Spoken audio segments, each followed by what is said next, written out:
Thank you, Friends of Indian Democracy, for giving me this privilege to speak. I am Lydia, a Paitya woman from the Zomi community in India and the Secretary and Fundraising Chair of North American Manipur Tribal Association, NAMTA.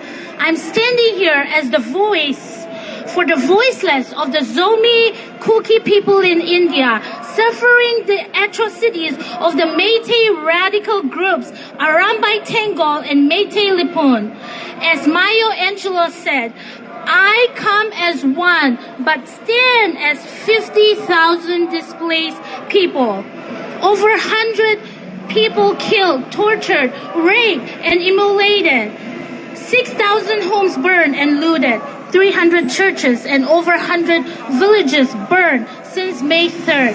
Yet, no humanitarian aid from the government, the state, or the world to be seen. This is the darkest time of our people. Separation is already completed because we have been living together for centuries. But since there has been so much hate and violence the last few years that the Zomi community have been kicked out of the valley. And the Meiteis have left the hills. So we have been separated already geographically. So I urge you, Prime Minister Modi today to bring peace and justice to the Zomi Kuki people by giving us separate administration. And there is no going back. In fact, we cannot go back and there's no turning back. Amit Shah, the Home Minister of Manipur, came to Lamka, where I was born, after it was burning for 27 days. He asked for peace. He asked for 15 days of calm. But we got 15 days of harm. So I stand here to request Prime Minister of India, Modi, to bring justice and peace to my Zomi community brothers and sisters of Manipur, India. As India is the largest democracy of the world, how long will this shooting, killing, burning go on under your leadership? How many more victims are we waiting? Or will it go on until the Kuki-Zomi are annihilated completely? My dear Prime Minister Modi, like Dr. Martin Luther King said, I, a Paitya woman born in Lamka, the soil of the Zomi Kuki tribes, have a dream that someday my kids, my grandkids, and my great-grandkids will one day live peacefully in our own separate administration. Yes, I have a dream. I have a dream. Let freedom ring. Let freedom ring today. Yeah. In the lands of our forefathers, it's our rights, our land. That's where we came from. We have nowhere else to go. That's all we know. For the Bible said in Psalm 30 verse 5 that weeping may endure for a night, but joy comes in the morning. Therefore, Prime Minister Modi, I request you to bring peace and justice by ordering Chief Minister Biren to resign as soon as possible and to order President's rule in Manipur and give Zomi Kuki a separate administration. Prime Minister Modi, freedom is not free. It was never free. Anywhere. It was never free. We already lost 100 lives, being killed, tortured, raped, and immolated. 50,000 people displaced. 6,000 homes burned and looted. 300 churches and 100 villages burned. How long will this go on? The blood and torture of the Zomi Kuki people will not go in vain. If you turn your deaf ears on us, Prime Minister Modi, we will not give up. My brothers and sisters' blood will not go in vain. For every drop of my people's blood will echo to our living God, Jesus Christ that we have, who is the King of Kings and the Lord of Lords. And He will help us overcome and bring justice and freedom for Zomi Kuki and for all. Yes, some way or the other, we shall overcome. Yes, we shall overcome. Yeah. We shall overcome. We shall overcome. We shall overcome someday. Oh, deep in my heart, I do believe we shall overcome someday.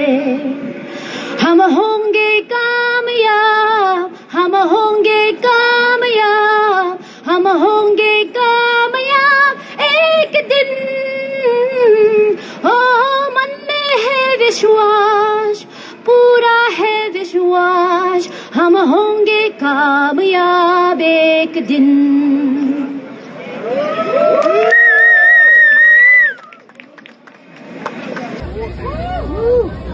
Thank you, Sunita. I have worked in India as an investigative journalist for more than 25 years, and my last investigative story about the murder of a judge, Judge Loya, ended my career as a journalist. And actually, that's an example what is the situation of journalists and the press freedom in India. The biggest story of 2017 ended my career. I'm here actually because I had heard that America upholds freedom of expression, America upholds democracy, America upholds liberty, America upholds secularism, and America is inviting a person who has downplayed all these values back home in India. Narendra Modi is known in India for the riots that happened in Gujarat 2002, and right now riots are happening there in Manipur for the last 1.5 months, more than 1.5 months. People are getting killed, people are getting displaced. It's an ethnic cleansing that is happening in Manipur. But the Prime Minister of India has chose not to utter a single word about it. I mean, we have seen examples. We have seen examples when a film actor meets with an accident or a film actress suffers because of cold or flu. Narendra Modi tweets about it. But people in Manipur are getting killed, they are getting displaced, ethnic cleansing is happening, but this man has not uttered a single word, neither has he tweeted about it. And this is the situation that is happening. And I'm a journalist. I firmly believe that it is my duty to tell the truth and shame the devil. And today is the situation that the leader of the largest autocratic nation is getting a state welcome. He's going to address the joint session of US Congress, and I'm just appalled that how can this happen? How can United States? I saw an actor working here a few hours before that he is taking Narendra Modi to the crossroads of autocracy and democracy. I mean, is Narendra Modi going to pull Biden to support his autocracy? This is a real question. In last 23 years, this man has not addressed a single press conference. In last 23 years, he does not feel that he is answerable to anybody. And we say that India is the largest democracy. This is not the democracy that my forefathers fought for and got the freedom. This is the book that I wrote about the murder of the judge. This judge was presiding over a case in which Amit Shah, the present day Home Minister of India, was the main accused. And 15 days after the judge's murder, the new judge presided over the case and discharged Amit Shah without verifying a single page of the 12,000 page long charge sheet, without verifying a single witness, without verifying a single call data record. There were 390 page long call data records. Nothing was verified and simply he was discharged. And this government is anti-democracy. This government is anti-secularism. It completely downplays the diversity in India. They want uniformity to impose in India, whether it is of language, whether it is of religion, whether it is of culture. Hindi, Hindu, Hindustan is their slogan. And I just do not understand that when my constitution, the first sentence of my constitution says that India is a union of states, we have to respect that sentence, the diversity, the cultural diversity, the linguistic diversity, but nothing is honored by the Prime Minister of India. And it is really, I'm ashamed that such person is getting a state welcome, he's getting a state dinner. So I just don't know what is happening in India. I'm going to go back to India. We have to fight. I don't know what will happen after I return to India. But we have to fight for the democracy. We have to fight for the secularism. Somebody was asking me here that what keeps you going on. When I was brought up in a society which was fearless. I was brought up in a society which was secular, which was liberal, we never considered about religions. And if I want my daughter to live in the same atmosphere, it is I who has to try for it. It is I who has to pay that price. It is I who has to sacrifice for upholding those values.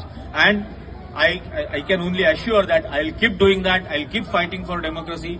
I'll keep fighting for secularism. I'll keep fighting for the diversity in India. I do respect that. Thank you very much.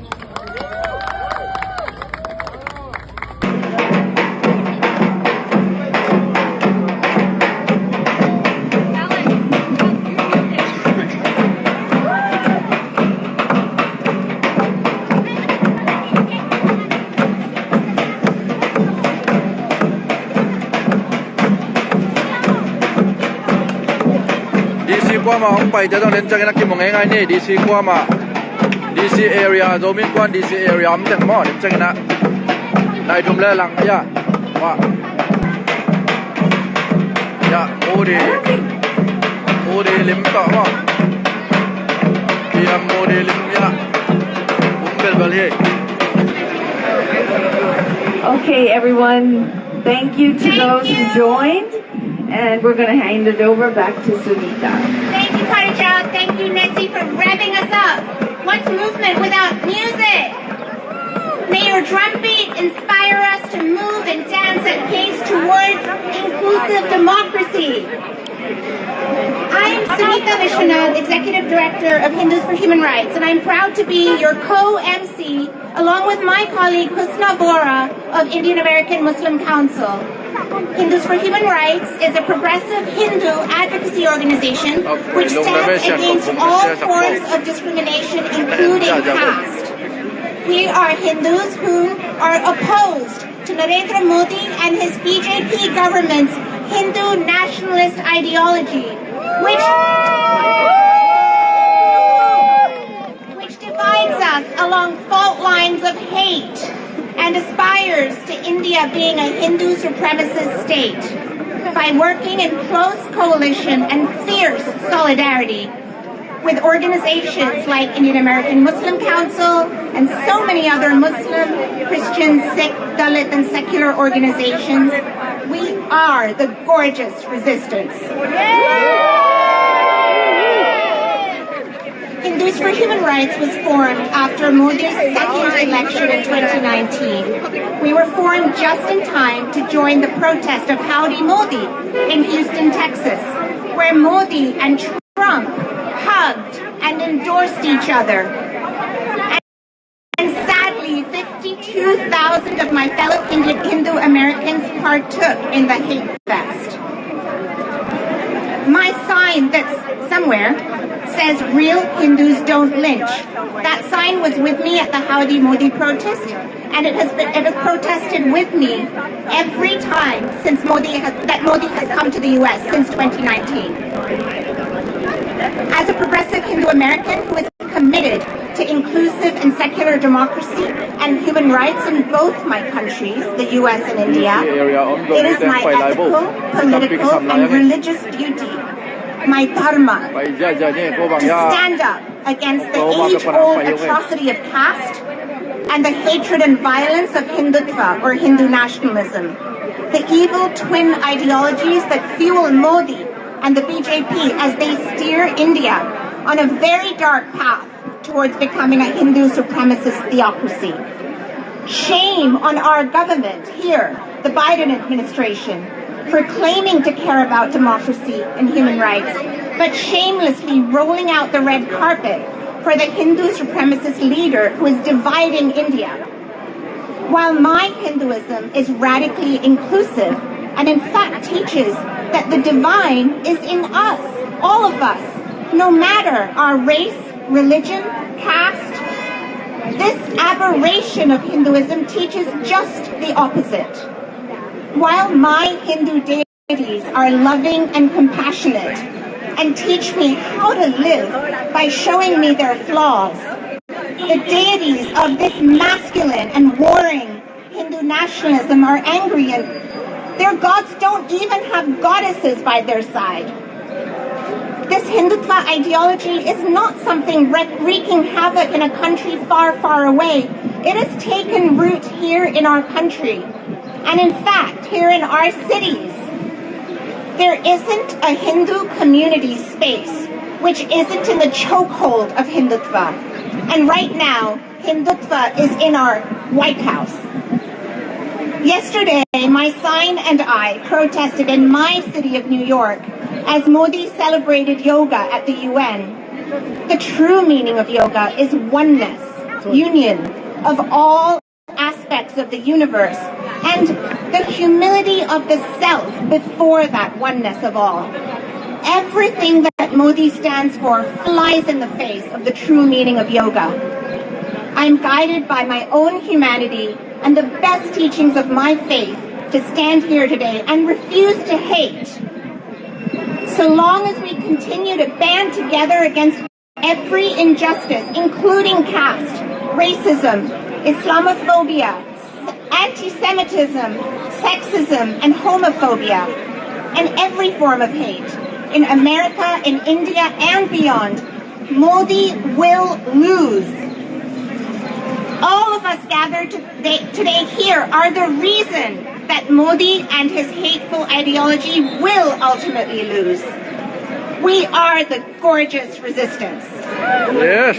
Great. So I want to invite my sister Husna Vora to speak to you, my co-MC. Thank you.